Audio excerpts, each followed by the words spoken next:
I am going to play for you something that is amazing. Videos of Ron DeSantis talking about foreign policy or trying to, and it's really, really funny. Who would have guessed that Ron DeSantis trying to talk about foreign policy would be so funny? We have, I don't even know how or where to start this. Ron DeSantis did an event yesterday in Staten Island, which is the most conservative of the 5 New York City boroughs. I've only been once, to be honest, other than driving through, but it's not a place I'm super familiar with. But I know on paper, it is the most conservative of the 5 boroughs. He did an event there, and he also appeared on Fox News. During the Fox News appearance, here is Ron DeSantis downplaying the threat that Russia poses to other countries. Typical talking point, Trumpian talking point, so far following in the line of Trump. And really putting together, with completely kind of clueless tone, a very similar foreign policy idea or framework as that which we have seen from MAGA. Governor, what does a win look like for us in Ukraine, for Ukraine? Well, I think it's important to point out, I mean, the fear of kind of Russia going into NATO countries and all that and steamrolling, that has not even come close to happening. I think they've shown themselves to be a third-rate military power. I think they've suffered tremendous, tremendous losses. I got to think that the people in Russia are probably disapproving of what's going on. I don't think they can speak up about it for obvious reasons. So I think Russia has been really, really wounded here. They're really the ones that have had it tough, I don't think that they are the same threat to our country, even though they're hostile. I don't think they're on the same level as a China. Yep. China, as he is increasingly pronouncing that.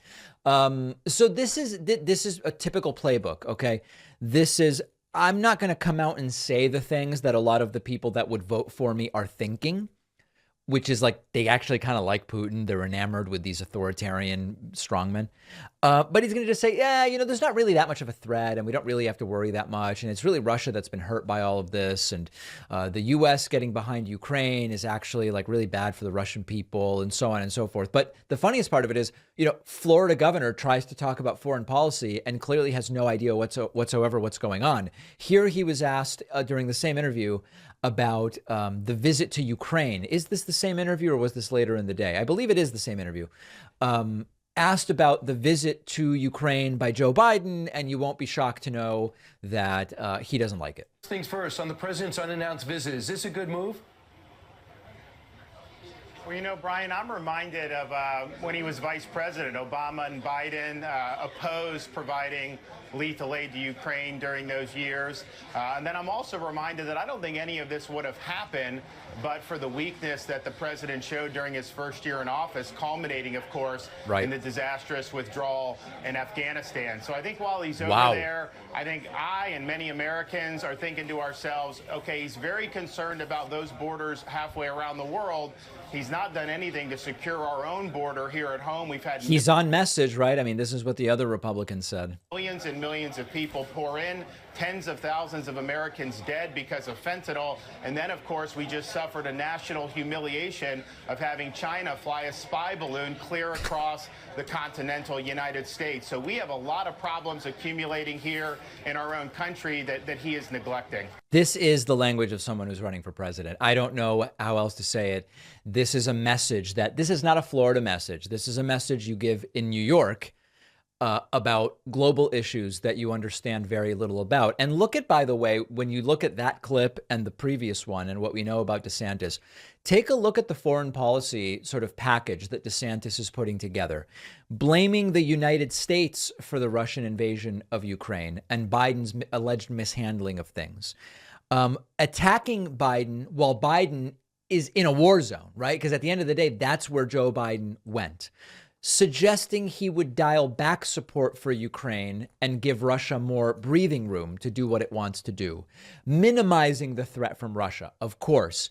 Saying that he was against the Afghanistan withdrawal, even though Trump was going to do the exact same withdrawal. And when asked, Trump didn't even articulate that he would have done anything differently. And of course, scaling it up with aggressive talk about China, which may or may not be warranted based on the facts, but it's just his favorite thing. We're China, this, China, that. This is a guy who does very much seem to be setting up a run for president, and one that is going to be horrifying when it comes to foreign policy. By the way, a quick look at his event here in Staten Island, and you can see it is an extremely diverse crowd of a few dozen white men. I think I see one woman in the audience, but basically an extraordinarily diverse crowd of white men who were eager to see DeSantis speak. Why? I don't even know. It's all extraordinarily strange. He will probably announce pretty soon, will be my guess. Email services by big tech companies scan every single email you send and receive. Emails from your doctor, your spouse. That's why you get those creepy ads a few minutes later. And other companies collect your data every time you open an email from them. It's a huge mess. All of this information gets sold around. They can piece together where you've been, who you know, what you like, and it's out there forever. That's why I recommend StartMail. StartMail never collects data from your emails. It blocks the trackers embedded in the emails that you receive. StartMail lets you encrypt any email you send, even if the recipient doesn't use encryption, keeping your messages safe from prying eyes. StartMail never shows you ads, and unlike other services, when you delete an email, it's gone forever. And I love this part. You can create unlimited email aliases, so you don't have to give companies your real email address, which can really cut down on spam. You can seamlessly migrate your emails and contacts from Gmail, Outlook, Yahoo, and others. It's really easy. Start taking your privacy seriously by signing up for StartMail. You'll get 50% off your first year subscription. Go to startmail.com/Pacman. The link is down below.